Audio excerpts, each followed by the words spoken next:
Welcome to the One Stiletto in the Grave podcast with your hosts, Sonny Ormond and Jane James. Well, hello everyone. In today's podcast, we are reflecting on the closure of Grey Gables. Oh, the shock. How will Lillian survive without her facials? How will Kathy survive the road trip? Alaska or bust? And we are having a natter with our friend and writer, the sensational and inspirational Susi Osborne. How are you, darling? You all right? I'm all right. I'm fine. And what I wanted to do today was to have a bit of a chat. I want to know if you knew about Grey Gables closing down and you didn't tell me.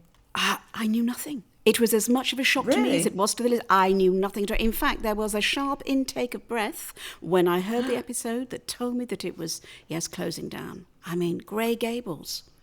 But, I mean, it's going to have a bit of a refurb, isn't it? But, Well, so they say, but if it's going to take a year, I know. Will they have any customers left? Will everyone have gone to Les Surzereurs or whatever that Ponzi place is? That's very good that you can say that. I can never say it. I always get a little bit sweaty under the armpits if I've got that in a script. Les Surzereurs. Very Les good. Surzereurs. Les Surzereurs. Yeah. Well, yes, they could go to Les Surzereurs, of course, couldn't they? They may very well. They could, couldn't they? Yeah. And what's Lillian going to do, for a facial? And there'll be all sorts of repercussions here, Well, this is the thing, because the swimming pool's there, isn't it? She likes to swim. She's a pretty good swimmer, Yeah, she's a pretty good I know, swimmer. and I don't think that nobody's ever mentioned a council-run swimming pool. Not that Lillian would probably go to it, but certainly not. I've never heard of anyone swimming anywhere else, or indeed having a facial anywhere. There must be somewhere in Underwoods to have facials and one would hope. get your nails done, mustn't there? Yes, I mean, they could always swim in the Am, couldn't they? Go do wild swimming or something. I mean, can Wild you imagine swimming? Susan, wild swimming in the Am. That would be a sight to behold, I'm sure. I don't really want to think of Susan Carter in a bikini in the Am or anywhere else for that matter. I know. Oh, blimey. I know. And I was shocked to know that Kathy, was leaving. She's going on a road trip, isn't she? She's going on a road trip. She's going to Alaska, I think. And then probably never coming back. Well, because, who knows? Who knows? Well, who knows indeed. I thought Jolene didn't exactly sound sorry to hear her go, did she? No, she didn't. Well, I'm not surprised, really, are you? I mean, their lives have sort of crossed in rather unfortunate ways, haven't they? Several times, actually. Well, yes, because Jolene keeps marrying Kathy's ex-husband, doesn't she? She does. Yeah. She does. So I think she's pretty pleased she's going off to Alaska, quite frankly. Perhaps that's why she's going to Alaska, because she feels that Jolene won't be able to find any new bit of totty that she picks up there. Well, that's it. Yeah, probably. I think that's it. But I think it's brilliant that she's going on a road trip. I mean, it's absolutely fantastic, isn't it? At her age. Go for it, I say. Well, I say so too, yeah. Although, presumably the first bit will be flying. Quite difficult to drive to Alaska. Well, yes, that's very true. Actually, I haven't really thought about that. I haven't quite figured out this road trip. I guess when she gets there, that's what she'll be doing. I mean, I don't know. But no, it was a real shock, I have to say, when I knew that Grey Gables, and the repercussions, of course, for all those other characters in the Archers. It'll be very interesting to see how all that pans out, those that work at Grey Gables, won't it? It will. Who do you think's bought it? I don't know. Who do you think's bought it? A consortium or something? I just hope it's Matt Crawford. Wouldn't that be brilliant? Wouldn't that be wonderful? Wouldn't that be wonderful? Now that would put the cat among the pigeons, wouldn't it? Yeah. That would be brilliant. What a great idea. I really, really like that. Or I wondered if Vince Casey might have bought it for Elizabeth. Yes. Oh, very good. Very good. So not only Loxley Hall, but you'd have Grey Gables as well. Yeah. So I don't know why nobody's asking. Maybe I've nodded off during an episode or something, but nobody's saying, well, who's bought it then, are they? You'd think they might want to know. Yeah, yes. You would. It's all being rather hidden, isn't it, at the minute? I mean, I have no idea. It'd just be very interesting at the end of the day to see, actually, what type of place it is. But as you say, we have about a year of refurbishments. We do. But, yeah. So... But it was nice to hear Caroline's name mentioned, though. It was, and several times, wasn't it? And I think as well, it's difficult for Oliver. Some people are lambasting him, but I think he had no way out of this situation, clearly. COVID and everything else had, really put the kibosh on it all, and he just wasn't making money. I suppose not, but he did have an offer for it, didn't he, before COVID? After Caroline died, he had an offer and said, couldn't do that to the staff, but clearly times have changed. Times have changed, clearly.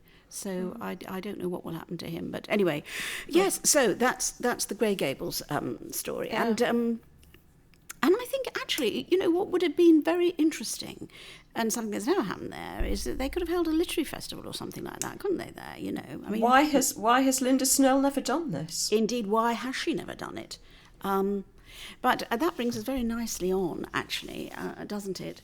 To our guest. Introducing our guest today. Indeed, our great friend, Susi Osborne. I know we're very thrilled about this. Now, Susi is a writer, novelist, in fact, 5 novels to date, and she's also the director and founder of Northwich Literary Festival in Cheshire. Yay! So, she could certainly give Linda a tip or two about literary festivals, that's for sure. So welcome, Susi. Thank you so much for being with us today. Now, just quickly, you and I first met in 2013, if I'm right. I think I'm right, aren't I, Susi? It was 2013. Yes, I think you're right. Yeah. That's right. When I came to perform my one-woman show, which was called An Evening with at the Lit Festival. Go on, yes, go. It was quite funny because you rang me, didn't you? And it was a Sunday morning, and we'd been out the night before, and we were sort of laid in bed, and this person rang up and said, "Hello, I'm Susi Osborne." And I'm like, who? Who's she? Night before, absolutely. So so that was our first introduction. It was, yes. And it's funny because I remember you saying that afterwards, that you'd had a bit of a heavy night. That I thought this voice. Would you be interested in taking my show for your literary festival? What? Oh yes. Oh yeah. Okay. Yes, it was. So glad you rang, because every time you've come, you've had a tremendous audience, haven't you? Well, you have. You've been wonderful, and you've kindly invited me back 3 times. And the third show, of course, was Dorothy, which was the airings of an Archer's Actor's Art, which is written, of course, by the wonderful Jane James. Yeah, and that was how you began your friendship, of course, wasn't it? Absolutely. And Janie's been in her own right as well. So Dorothy was fantastic, wasn't it? So good. So it's a very good piece of work, isn't it? Yeah, it's very, very funny. Now the thing is, Susi, you really are a great role model for women in their 60s and 70s doing new things, because in fact your first novel was published when you were 60, wasn't it? Gosh, yes, it was actually the week of my 60th birthday, and I had the best week ever. I had a red and black themed tarty party. I had big red feather wings, which I never really thought at the time, but I was wearing a sort of low back top with these red feather wings, and all the dye came out of the red feathers. It reacted with my skin, so I spent half of the night itching. Oh no! But apart from that, it was a really good night. So I was on top of the world that night. So in actual fact, my 60s were my best decade. I always say that to people, but I had such a great time in my 60s. So it was great. Oh, how wonderful. 70s is a bit, but it's okay.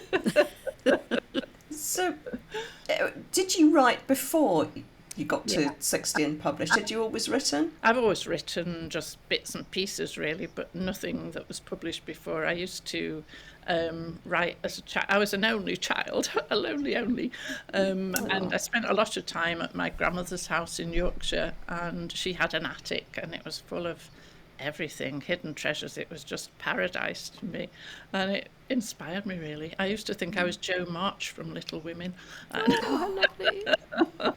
writing all these stories, but and then I worked in a library for a long time as well, so I was surrounded by books for a long time, but until I was 60, life gets in the way, and I'm sure you've got that, Jane. When you're trying to write, but you've got a family growing up, and it's not always easy, is it, to find the space? And it still isn't in my house, I have to say. Is there a particular time and a place that you like to write, or is it just like when you can grab the time? I used to have an old caravan at the top of the garden, and it was the best place ever, but over the years it rotted, to be fair. And it ended up being towed away. It was very sad. Oh. So, now I have a summer house, but it's just not the same, and it also tends to store a lot of my son's furniture. So there's not a lot of space for me in there anymore. You just sort of slot in when you can and where you can. Oh gosh, Susie. Yeah. Oh dear. So is there a particular time that you like to write? You know, day or not? I'm best in an afternoon, actually. I'm so not a morning person, but afternoons are more my time. That's theoretically and ideally, I like to write in an afternoon. It doesn't always work that way, but yeah. But I also have, we have 2 dogs, one of which is Alfie, who is my shadow, absolute shadow. And he has now discovered that if he sits with me to write, he can rest his chin on the laptop. But he's now gone one step further in that he knows how to hit the lid of the laptop and it closes.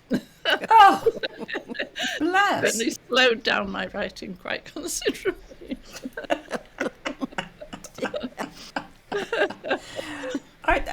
I think your books is just want to ask you something about. One thing that always interests me about writers is whether you start with plot or character. But I think one thing that's really interesting with your books is that if I've got this in the right sequence, your first 2 books were each about 2 different characters, and then the third book is about those 2 characters.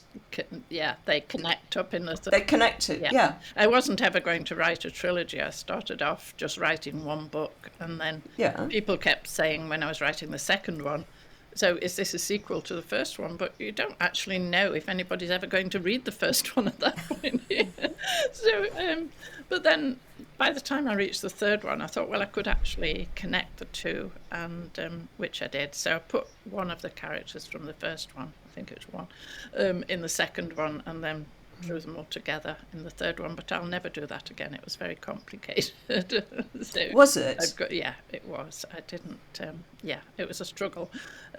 So because I'm not a methodical person, really, I like to follow the flow of how my imagination takes me, really.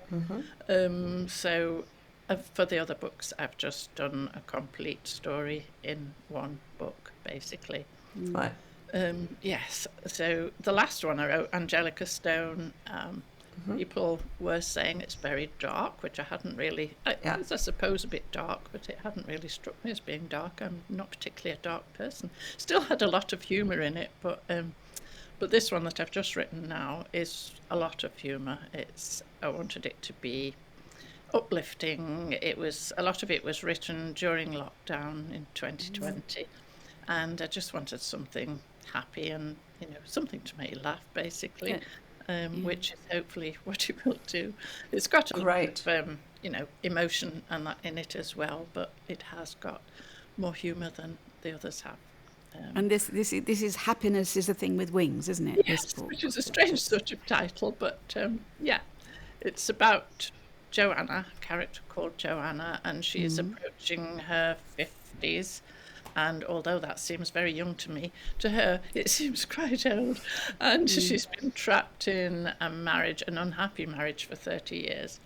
And she has a grown-up son who's about to fly the nest, and she just feels that she's wasted her life in a way. She feels she's stuck in a rut and she can't get out and she's not achieved anything. And on the other hand, she looks at her sister, who's tall and glamorous. She, by the way, is small and dumpy and just always, a bit downtrodden.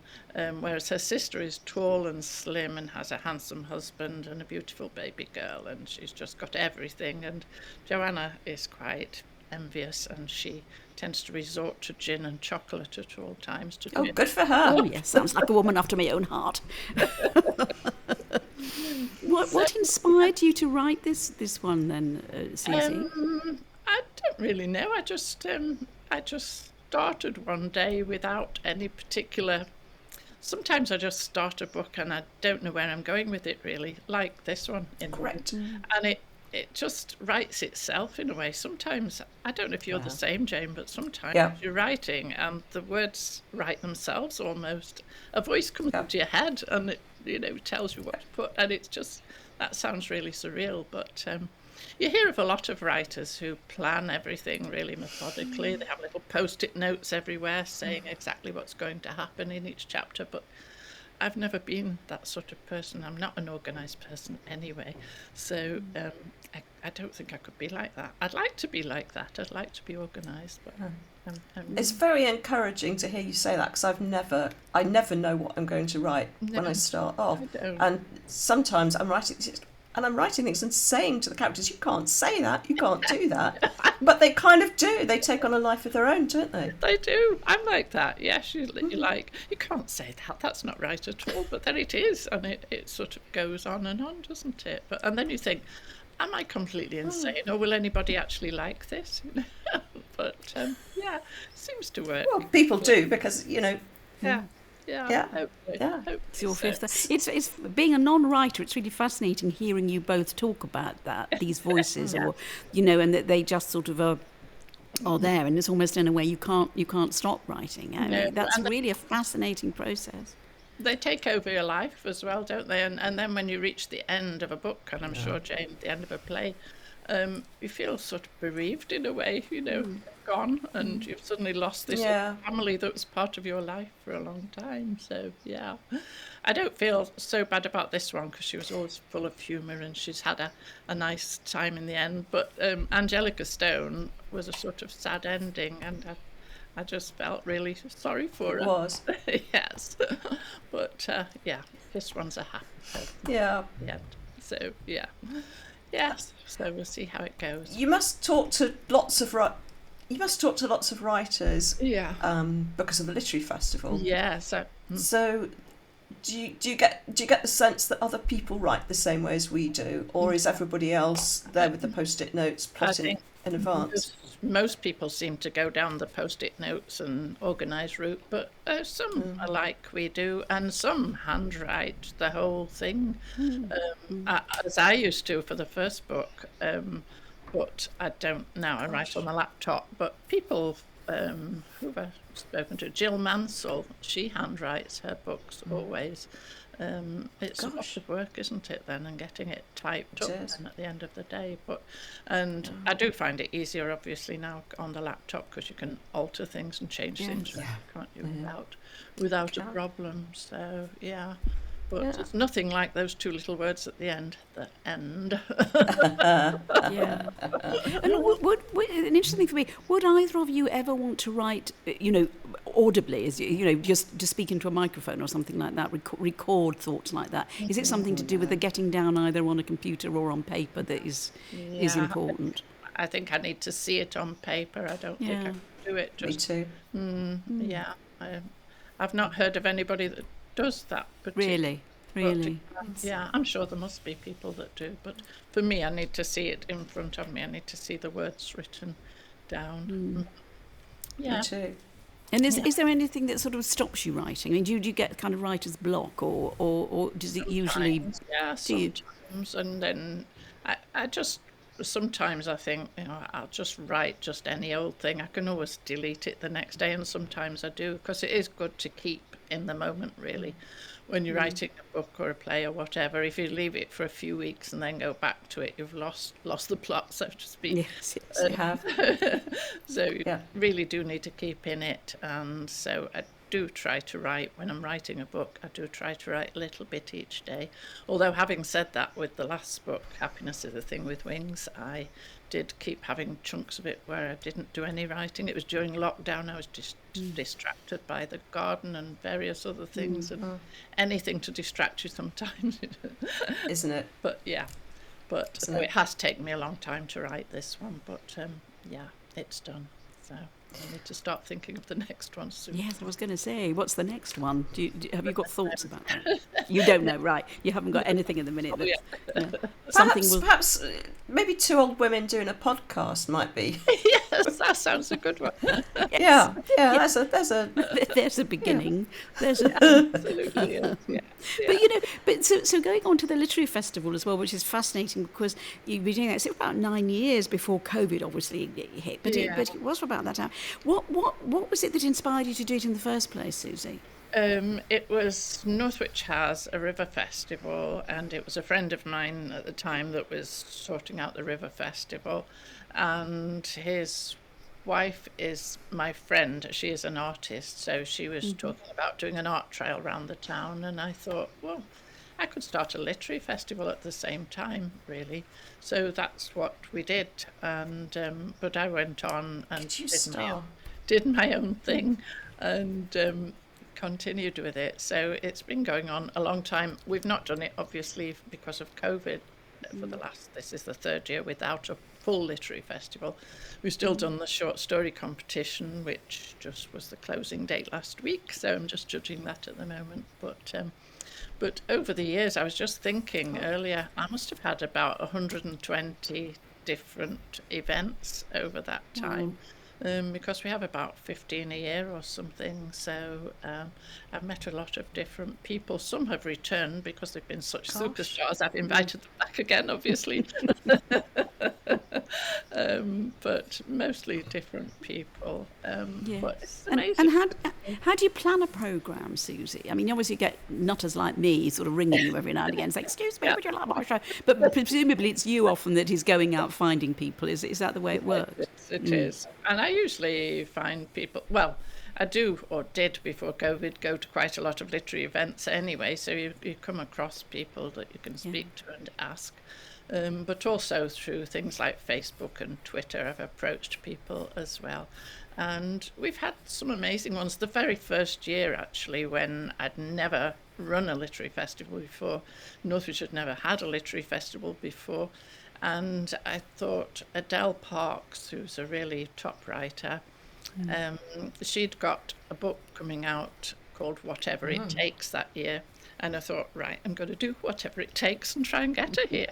And I contacted her, and amazingly, she said I would have to go through her publicist, which I did. And she said, yes, she would like to come up here because it was the week that her book was being launched. So she came, and I thought, I bet nobody's going to turn up because you just don't know, do you really? No. And at the time she arrived, and she was there with her PA, and I was there thinking nobody's going to turn up. And actually they did, and 60 people came to that first event, and I couldn't believe it. And she was delighted, and she actually wrote a piece in one of the daily papers, and she said she'd been undecided whether to come to the event or not, but Susi Osborne had attacked the whole affair with gusto. I love that one. She'd been delighted, so that was great. That was brilliant. A great start as well. Yeah, and we've had a lot of interesting people. We've had Julia Baird, who is John Lennon's sister. She was great. She was just so, in fact, she's one of my favourite people that came, actually. She was so, she had absolutely nothing written down, not practiced anything at all, and she just spoke from the heart, and it was just really emotional. It was lovely. I'm trying to think and the very last one we had before the first lockdown was Richard Strange, who was a singer in the, I think, 70s, and he'd written his biography, and I was recommended that we had him for the LitFest, and I didn't know what he'd be like at all, but we invited him, and he said he would love to come, and he would talk about his life. The book was his biography. He would talk about his life and bring some slides and things to show, and he would also play some of his music. And so I booked Davenham Theatre, which you know well, Sonny. Indeed. And so along he came, and we got quite a good audience, and he started at 7:30, and I was expecting him to be there for about an hour and a half. He was actually till 11:30 at night. A full-blown rock concert. Davenham was absolutely dancing. I don't think they knew what they were getting, really, and neither did I, to be fair. But he was absolutely tremendous. I was just amazed, yeah. So, gosh, how brilliant. Certainly a good night, yeah. Are you going to have him back? You're going to have him back? I would like to, yes. Yeah, sounds brilliant. Busily touring all over the world, but maybe he'll come back one day. And then, of course, I had to invite, because he was staying with us overnight, as you have quite often as well at events, because that's the other thing I really have to offer people. Would they like a bed for the night? Because in our poor little LitFest, we can't afford hotel for people. Yes, he came to stay for the night, and because it was the last event, I'd not prepared anything in the way of food, and it was 11:30 at night. Everywhere was closed, and all I could offer him was fish and chips from the freezer, and I felt awful. But it seemed to go down well. I bet it did. After all those hours working, I bet he was thrilled. And your hospitality is wonderful. It is. You're so lovely, you and your family. You really, really are. But I mean, you're touching on, yes, a little LitFest. I mean, you don't have any funding, do you at all, Susie, or do you have some? Although we have got a little bit ready for next year already. Oh, that's brilliant. Very grateful to Northwich Council. Great. Brilliant. Because it's such hard work, isn't it? It is a without lot of funding. hard work. And every year, as you know, I keep saying this might be the last year, never again. And I really was thinking this was it, but I am going to do it next year. It might be the last one, but I am going to do it next year now. So yes. When you're thinking about who to invite, and looking back on who you've had, what makes a good speaker? What makes a good event, do you think? Gosh, well, it needs to be somebody that's going to attract an audience for a start, which is the main thing. And so somebody who's got a bit of a following anyway, obviously, like Sunny, or like we had Carol Matthews. I don't know if you know Carol Matthews. She had a large crowd as well, and Adele Parks as well. People like that, really. Richard Strange, a lot of people hadn't heard of for some reason, but maybe I should have done more publicity for him. But as it happens, it worked out okay anyway. But it's got to be somebody that's really entertaining and down to earth, and that warms to the audience. So I try to get a bit of a mixture as well, like playwrights and actors and musicians maybe, as well as writers of books, Yes. You always have such lovely audiences. Yeah, you do. I was just going to say that, Janie. I mean, some of the best shows I've done have been with you at Davenham, and it's not the largest theatre in the world at all, but it's lovely and intimate, and you always have the most fantastic. I mean, certainly when we did Dorothy, I mean, we were packed to the hill, weren't we, with it? And people were always sitting behind me, but the warmth of the audience. Everyone's really giving that lovely northern. Because I'm a Cheshire lass as well, and I think it's Cheshire lovely warmth there, It's and I think great. LitFest is one place that a lot of, shall we say, ladies of a certain age that don't like to go out alone anywhere. They feel safe to come to the LitFest, and they've met each other, and lots of friendships have started because of Northwich LitFest, which is a really nice thing, actually. People go there to meet each other at the next event type thing. So, yes. So we're hoping we might have you back again next year, Sunny. Ooh, yes, please. Yes, please. Janie, write another show quick. Yeah. Quick. I'll get onto it right now. 2 elderly women doing a podcast. Sorry, Susie, I'm having it back.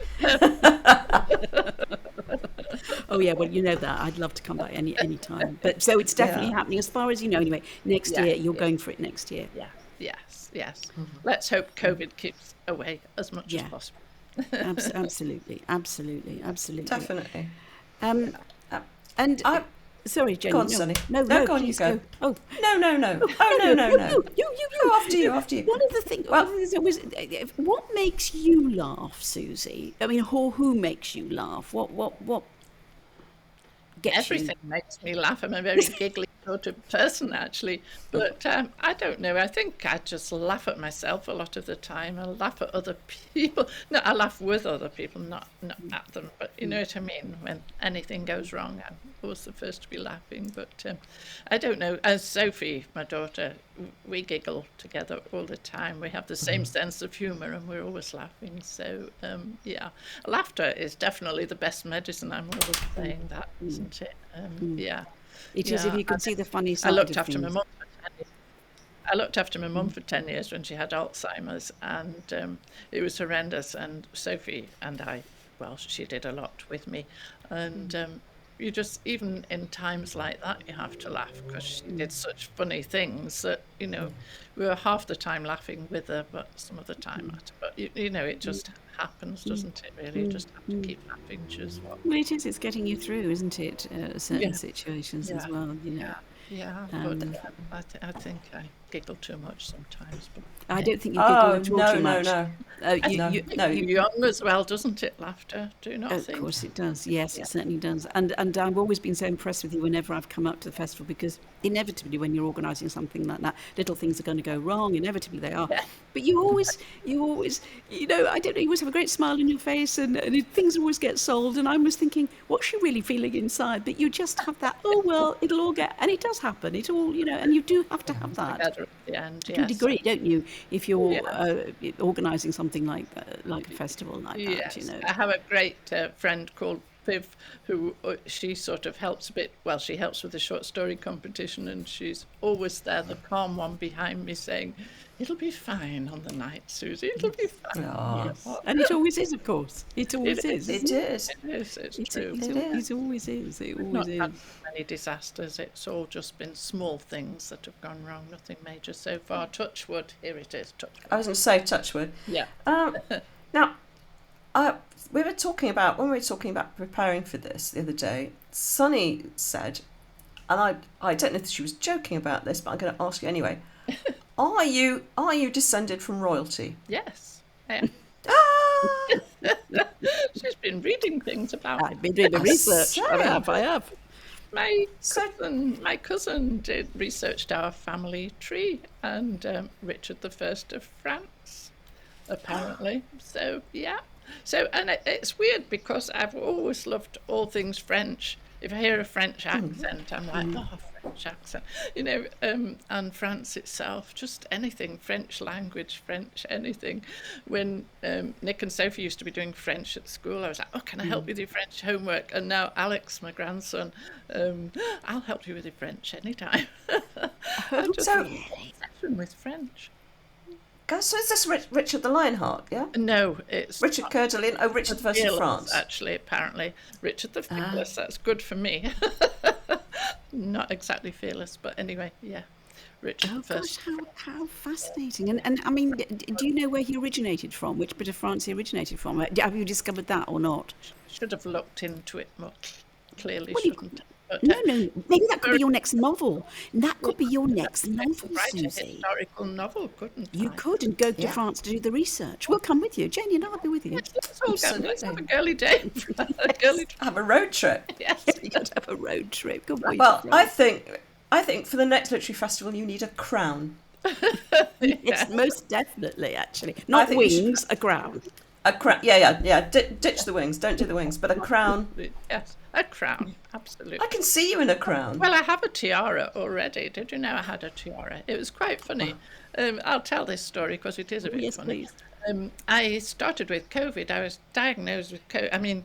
Tested positive for COVID on Christmas Eve. It was great timing. Oh. So I was locked away in a bedroom on my own, right through from Christmas Eve to, was it the day after New Year? Yeah, the day after New Year.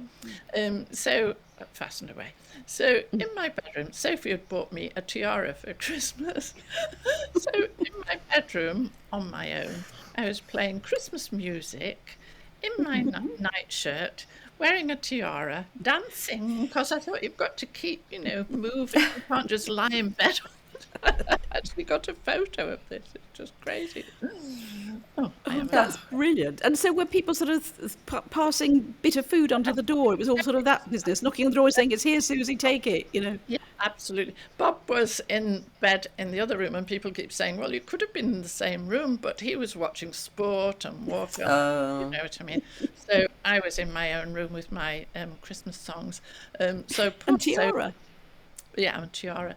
And I actually put some curling ribbon around as well to make it look like decorations. But anyway, poor Sophie was delivering meals to the door. And then on New Year's Eve, Sophie said, we could have karaoke with the door closed. You could sing in the bedroom and sing at the door. So we did try that. My voice was very croaky, even more so than usual because of the COVID. So it wasn't very successful at all, really, but we tried. Well, she did a glass of Prosecco. That is that is really good service, isn't it? But of course, I'm thinking some people would be very happy actually to have been entombed in their bedroom from Christmas to New Year. Some people would have thought, "Oh, this is actually quite nice. I don't have to deal with Christmas." But that's a brilliant story, Susan. Okay. Brilliant. And we did celebrate Christmas the week later. Actually, we saved the majority of the presents. I just had the tiara on the day. Oh, but it was poor Zach's first Christmas, of course. Sophie's baby. Of course, yes. Yeah, but yes, your lovely little grandson. Yes, he didn't know any different. oh no. Bless. Well, you can show him later. One of the things that I loved, actually, because one does one's research, well, one has one guess on, was that your great motto, and this is great for us all, I think, it's never too late to achieve anything. Yes. And absolutely, that really is true, isn't it, actually? It is true. Yes, no matter what age you are, if there's something that you've always wanted to do, then go for it. Have a go. Absolutely, basically. yes, absolutely. Yeah, so, yeah. Which is what you did. Yeah, I did. With the novels. And I still, like to do different things. I keep saying I really do want to paint. And I've said that for so long, and I've never got round to it. But there's just not enough hours in the day for me, basically. But, yeah. But, yeah. Well, thank you for sparing this part of your day for us. It's just been such a joy to talk to you. Really lovely to talk to you. Really, really Susie, lovely. Really, really has. Thank you so much for coming on to the show. And for obviously for folk who live in Cheshire, the Northwich Lit Festival is going to be happening in 2023. So do look out for that because. You always have such interesting guests and events going on, so can't recommend it highly enough. And you never know, we may be there. Hopefully. We may be there. Yeah, true.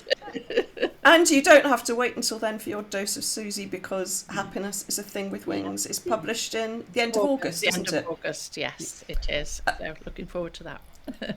I've got my pre-order on Amazon already. Oh, have you? Well done. Thank you so much. Okay. and yes, what are the outlets for it, Susie? For anyone who wants to, is Amazon the best sort of? At the moment, it's on Amazon, available to pre-order, but it'll be available through all the major bookshops, Waterstones and stuff. Brilliant. So I presume you can pre-order it from there as well now. So brilliant. Book launch due in the end of August, beginning of September. So. Great. Send your invitation. Bless you, please. We shall have that, and we'll report back to the nation. Absolutely. After we've been. Absolutely. But thank you so much, Susie. Thanks for listening to our One Stiletto in the Grave podcast. If you'd like to see behind-the-scenes clips and bonus content, please visit our Facebook page, One Stiletto in the Grave podcast. And if you'd like to ask any questions, follow us on Twitter at OneStiletto65. This podcast is produced by Raggedy House Productions and the music composed by Tom Smith. See you next time!